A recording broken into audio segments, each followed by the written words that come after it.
Vendor of sweets part 6। वह लौट आया था, पर घर अब भी उसका इंतजार कर रहा था। बुक बाती में आप सभी का स्वागत है।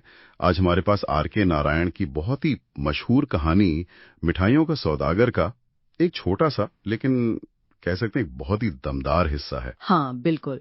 ये कहानी का वो मोड़ है जहां सालों बाद एक बेटा घर लौटता है, पर यह कोई फिल्मी रियूनियन जैसा नहीं है। यहाँ कोई गले नहीं मिलता, कोई आंसू नहीं है, बस एक अजीब सी भारी खामोशी है। और सच कहूँ तो यही खामोशी इस कहानी की जान है। सही बात है। हम आज इसी की गहराई में उतरेंगे, ये समझने की कोशिश करेंगे कि जब रिश्तों में बातें बंद हो जाती हैं तो इशारे और चुप्पी क्या क्या कहे जाते हैं। हाँ, हमारे पास जो ये अंश है ये हमें मालगुड़ी की एक सुबह में ले जाता है जहाँ हवा में उम्मीद से ज्यादा एक तनाव घुला हुआ है। हाँ, कहानी शुरू होती है मिठाई की दुकान के मालिक जगन से। दुकान तो खुल गई है, मिठाइयां भी सजी हुई हैं, पर जगन का ध्यान काम पर है ही नहीं। उसकी नजरें बार बार दरवाजे पे जा रहे हैं।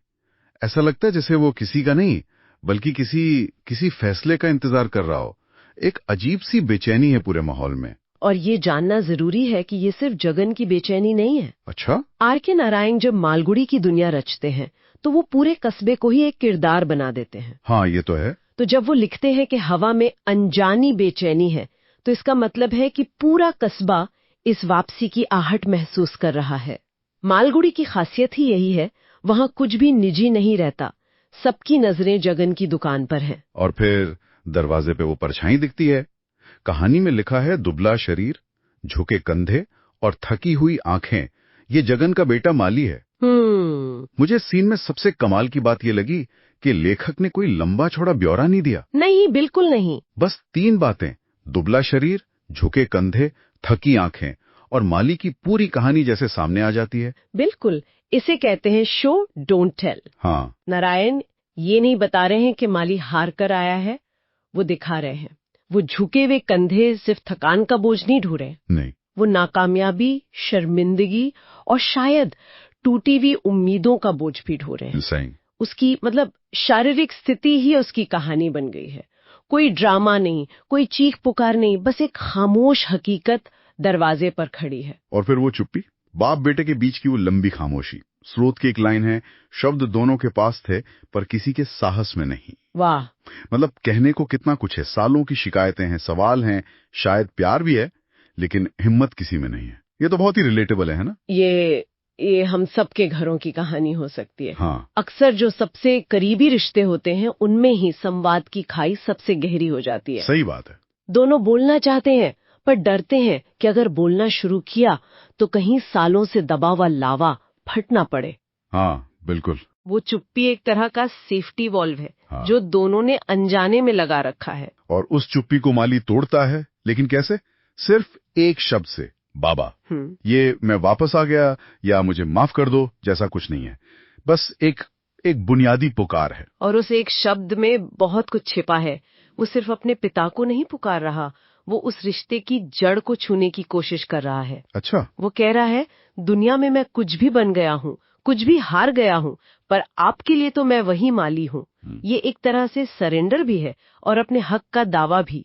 वो अपने पिता से एक रिएक्शन चाहता है, चाहे वो गुस्सा ही क्यों ना हो। लेकिन जगन का रिएक्शन तो और भी ज्यादा चौंकाने वाला है। वो कोई जवाब नहीं देता, बस चुपचाप तराजू नीचे रखता है, हाथ धोता है और एक मिठाई का डब्बा खोलता है। मुझे तो पहले पढ़कर लगा ये क्या बात हुई, बेटा लौटा है और पिता को मिठाई की पड़ी है। हाँ, ये सवाल आता है मन में। क्या इसमें थोड़ी अकड़, थोड़ा ईगो भी नहीं है कि तुम मेरी मर्जी के खिलाफ गए थे, अब तुम ही पहले पूरी बात करो? आपका सवाल बहुत वाजिब है और ऊपरी तौर पर ऐसा लग सकता है। हाँ, लेकिन अगर हम जगन के किरदार को समझें तो उसकी दुनिया क्या है? मिठाई। हाँ, उसकी पहचान, उसका काम, उसकी भावनाएं जताने का तरीका, सब कुछ उसकी मिठाइयों से जुड़ा है। जब वो खुश होता है तो मिठाई बनाता है, दुखी होता है तो भी उसी में सहारा ढूंढता है। तो इस वक्त जब वो भावनाओं के तूफान से घिरा है, जब उसे समझ नहीं आ रहा कि क्या कहे, गुस्सा दिखाए, प्यार दिखाए या सवाल पूछे, तो वो वही करता है जो वो सबसे अच्छी तरह जानता है। अच्छा, तो मतलब वो अपनी ही भाषा में बात कर रहा है। बिल्कुल वही। वो मिठाई का डिब्बा खोलना, वो उसकी अपनी जुबान है। हाँ, एक शब्दहीन संवाद है वो। उसकी हरकतें, तराजू रखना, हाथ धोना, ये एक तरह से समय लेने का, अपनी भावनाओं को काबू में करने का तरीका है। माल की लाइन है ये। है ना, जो टूटे हुए रिश्ते के बीच रखी गई थी। ये कितनी गहरी बात है। ये पूरे अंश का सार है। मिठाई सिर्फ पेट भरने के लिए नहीं है, वो एक शांति प्रस्ताव है। एक पहला कदम। हाँ, एक पहला कदम। जगन ये कह रहा है, मुझे नहीं पता कि बात कैसे शुरू करनी है, तो चलो यहाँ से शुरू करते हैं। मनोविज्ञान में से रिपेयर अटेम्प्ट कहते हैं। Repair attempt? हाँ, जब रिश्तों में बड़ी लड़ाई या दूरी के बाद शब्द काम नहीं करते, तो लोग ऐसे छोटे छोटे इशारे करते हैं। चाय का कप बना देना, कोई चीज ठीक कर देना, ये वही मिठाई है। अच्छा, ये कहने का तरीका है कि मैं अभी भी परवाह करता हूँ। वाह, ये रिपेयर अटेम्प्ट वाली बात तो बहुत दिलचस्प है। मतलब हम सब अपनी जिंदगी में कभी ना कभी ऐसी मिठाइयाँ देते या लेते हैं, बिना इसका नाम जाने। बिल्कुल। लेकिन कहानी ये भी कहती है कि माली मिठाई लेते हुए भी नजरें झुकाए रखता है। तो इसका मतलब है कि पुल तो बन गया, पर उस पर चलने को कोई तैयार नहीं है अभी। एकदम सही पकड़ा आपने। पुल बहुत नाजुक है। माली मिठाई स्वीकार कर रहा है, यानी वो अपने पिता के इशारे को समझ रहा है, उसे ठुकरा नहीं रहा, लेकिन नजरें इसलिए नहीं मिला पा रहा क्योंकि उसमें अपराध बोध है, शर्मिंदगी है। हाँ, वो जानता है कि एक मिठाई से सालों की कड़वाहट नहीं मिट सकती। पुल तो रख दिया गया है, पर उस पर चलने के लिए जिस हिम्मत और भरोसे की जरूरत है, वो अभी दोनों में से किसी के पास नहीं है। और दिन भर दुकान पर एक अजीब सा नाटक चलता है। माली चुपचाप काम करता है, जैसे अपनी जगह फिर से सीख रहा हो। और बाहर खड़ा मालगुड़ी का समाज उन्हें देख रहा है। कुछ लोग मुस्कुरा रहे हैं, कुछ सवालों भरी नजरों से। एक तरह से ये पब्लिक परफॉर्मेंस है। हाँ, ये बाहरी दुनिया और अंदरूनी सच्चाई का फासला दिखाता है। बिल्कुल। दुकान में उनका व्यवहार समाज के लिए है, ये दिखाने के लिए कि ऑल इज वेल। बेटा वापस आ गया है, परिवार फिर से एक हो गया है। ये एक तरह का सामाजिक दबाव भी है। सही। लेकिन जैसे ही दुकान का शटर गिरता है और वो घर पहुंचते हैं, ये नाटक खत्म हो जाता है। और फिर असली कहानी रात के सन्नाटे में शुरू होती है। स्रोत कहता है, न कोई झगड़ा है, न कोई खुशी, सिर्फ एक अजीब सी खामोशी। मुझे लगता है ये खामोशी किसी भी झगड़े से ज्यादा डरावनी है। बहुत ज्यादा।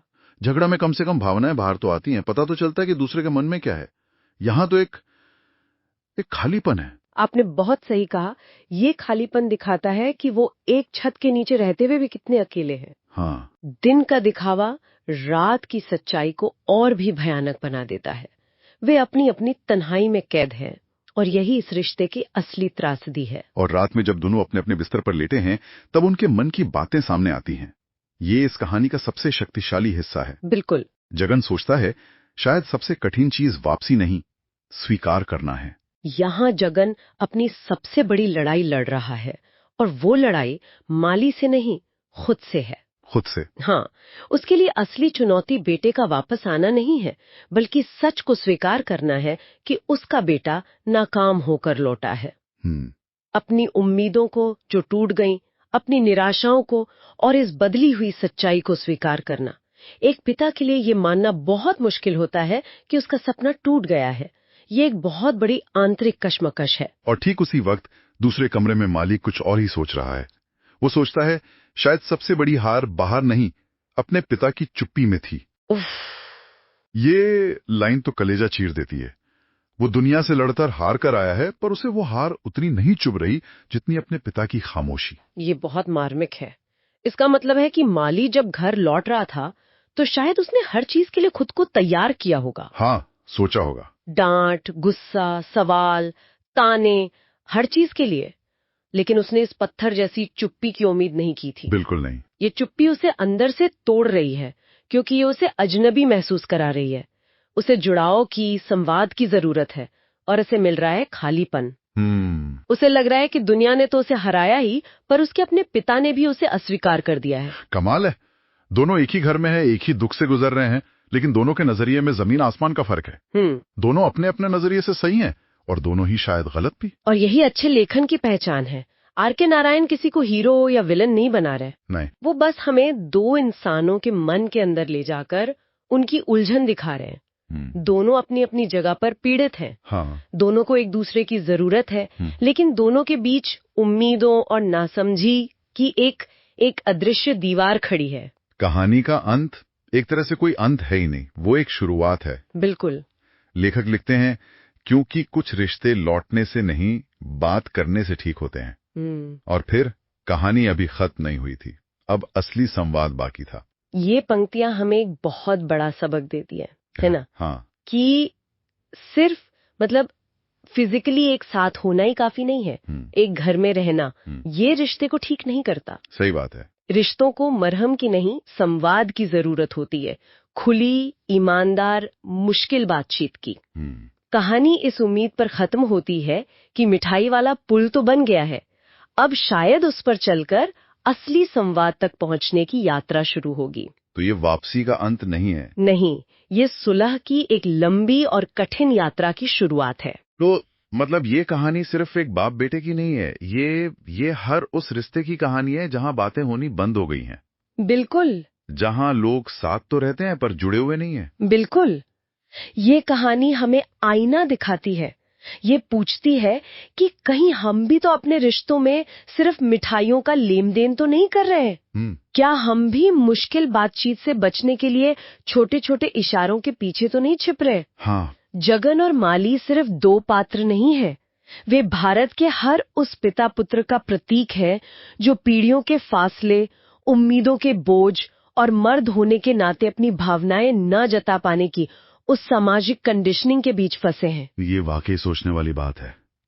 अक्सर लगता है कि एक सॉरी बोल देने से या एक तोहफा दे देने से सब ठीक हो जाएगा। हाँ, पर शायद असली काम तो उसके बाद शुरू होता है। हाँ, वो तो सिर्फ दरवाजा खोलने जैसा है।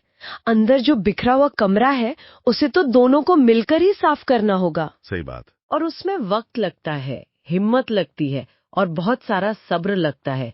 ये कहानी हमें यही याद दिलाती है कि रिश्ते इंस्टेंट नूडल्स की तरह नहीं होते, उन्हें वक्त और मेहनत से पकाना पड़ता है। तो इस पूरी बातचीत से एक बात तो साफ है, खामोशी कभी खाली नहीं होती। कभी नहीं। वो हमेशा कुछ ना कुछ कह रही होती है और अक्सर वो बातें झगड़े से ज्यादा चुभने वाली होती हैं। सही कहा। जाते जाते श्रोताओं के लिए एक विचार छोड़ना चाहूंगी। जरूर। ये कहानी हमें सोचने पर मजबूर करती है कि हम अपने रिश्तों में कितनी बार जगन की तरह एक मिठाई दे देते हैं, यानी एक छोटा सा इशारा कर देते हैं, जबकि जरूरत एक मुश्किल, असहज बातचीत की होती है। क्या हमारे ये प्यारे से इशारे, ये रिपेयर अटेम्प्ट्स कभी कभी असली संवाद का विकल्प बनकर उसे हमेशा के लिए टालने का एक बहाना बन जाते हैं? एक बहुत ही गहरा सवाल छोड़ा है आपने। ये सोचने पर मजबूर करता है कि कहीं हमारे पुल हमें मंजिल तक पहुंचने से रोक तो नहीं रहे। आज की इस बेहतरीन चर्चा के लिए आपका बहुत बहुत धन्यवाद। धन्यवाद। हमें उम्मीद है कि मिठाइयों का सौदागर के इस अंश पर हुई ये बातचीत आप सभी को पसंद आई होगी। अगर आपको हमारा ये प्रयास अच्छा लगा तो कृपया इस एपिसोड को लाइक करें, अपनी राय हमें कमेंट्स में जरूर बताएं और इसे अपने दोस्तों और परिवार के साथ शेयर करें। बुक बातों पर ऐसी ही और भी दिलचस्प और गहरी चर्चाओं के लिए हमारे चैनल को सब्सक्राइब करना ना भूलें और हाँ, वो बेल आइकॉन जरूर दबा दें ताकि आपको हमारे आने वाले सभी एपिसोड्स की जानकारी सबसे पहले मिले। मिलते हैं अगली बार एक नई कहानी और उसकी अनकही बातों के साथ।